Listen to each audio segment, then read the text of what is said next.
Simon tried to break in. Master, it was incredible. They welcomed us as though we were you. And when we began to preach, but he was interrupted.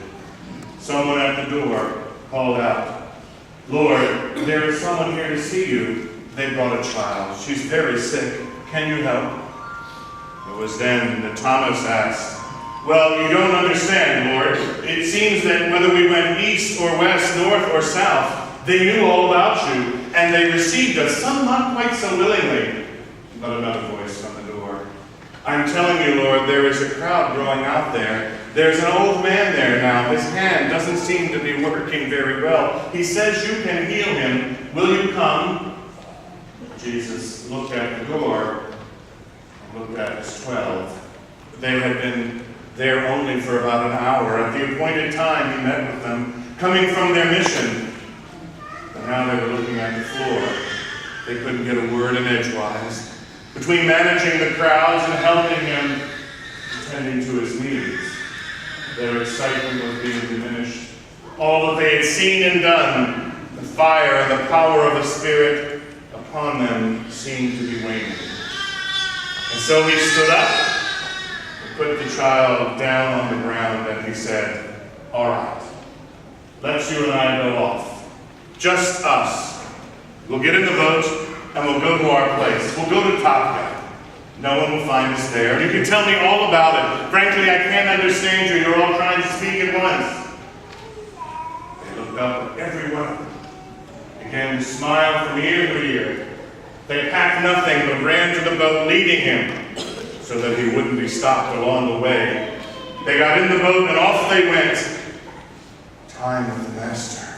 Just us. How precious. We'll tell him everything. The demons exorcised, the limbs that were healed, the hearts that were changed. It was just as he said it would be. We can't wait to let him know something's happening. But then their eyes caught the shore as they left Capernaum. A stream of people going out along the road to Bethsaida to the north.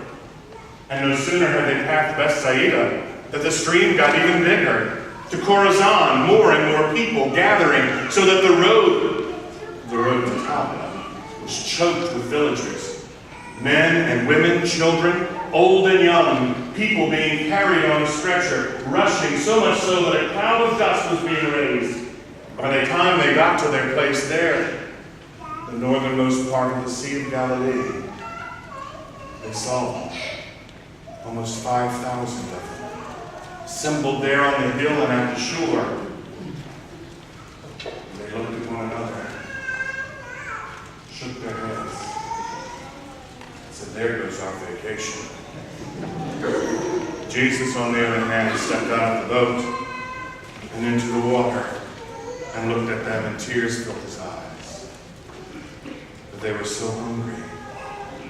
They were sheep who had no pasture. And he would feed them and teach the others to do the same. We are in a series, you know. It started last week with the sending out of the 12, going out to do the mission, being taken by the Spirit, points hither and yon, advanced troops for the Savior. And apparently their announcement, well, was very convincing, because the people heard what they had said, and pretty soon the Lord was far busier than he'd ever been. And so when he takes them to himself, in compassion, I cannot help but think he smiled broadly and saw their exhaustion emotionally, if not physically, and wanted them to himself too. He would take them off to the desert place, not a desert actually, but a place far away from the towns that generally only the boats could get to, a place where they had gone many times before, and a place incidentally where he would meet them after his resurrection. And there he would listen around the campfire to all of their stories. The Spirit, of course, drove people forward. And the series will continue from today, where we hear them arriving, to next week. Of course, we all know, I presume, what happens after this. If you don't, read Mark's Gospel. Or I'll tell you, it's the feeding of the multitudes. This is the introduction to that great miracle. That will be next week. For us, it is a powerful reminder of what happens when the announcement of good news begins to spread. It is convincing. You know, we like to think we have power, don't we? But we really don't.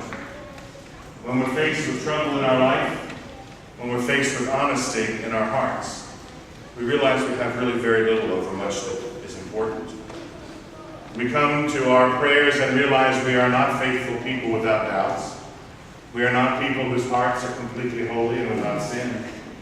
I announce myself, of course, among them. We realize we don't have the great powers to make our children's lives perfect and better, free from fall or danger, to even fix our own lives from the brokenness we've encountered. We'd like to think we have power, but we don't.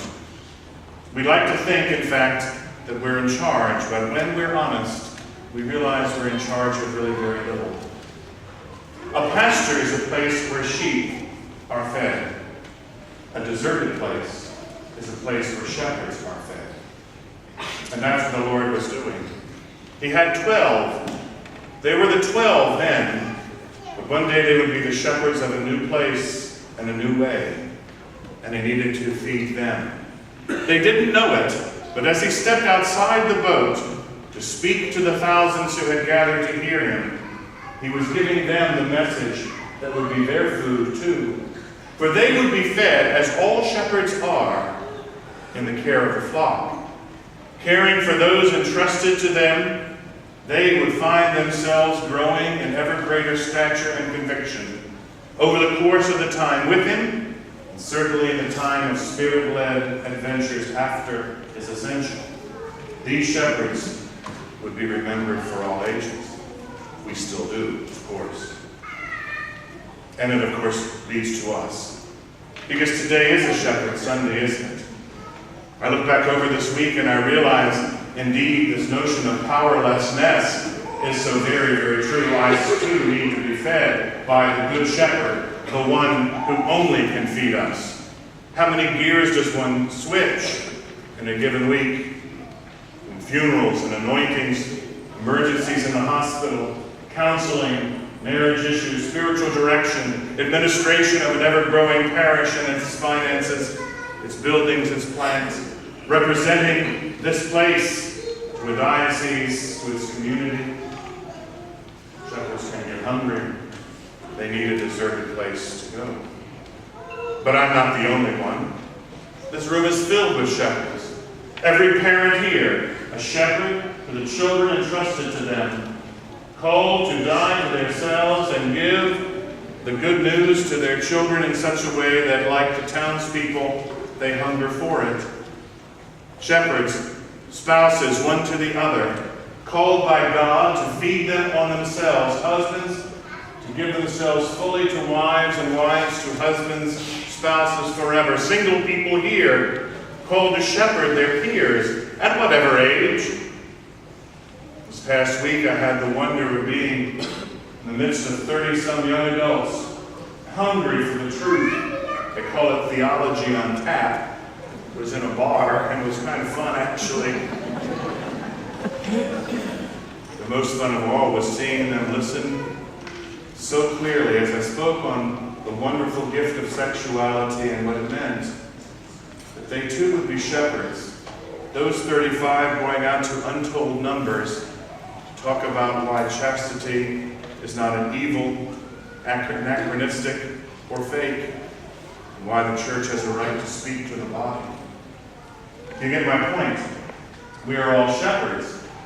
If pastures are a place where sheep graze, where is the deserted place that the Lord feeds the shepherds? You may be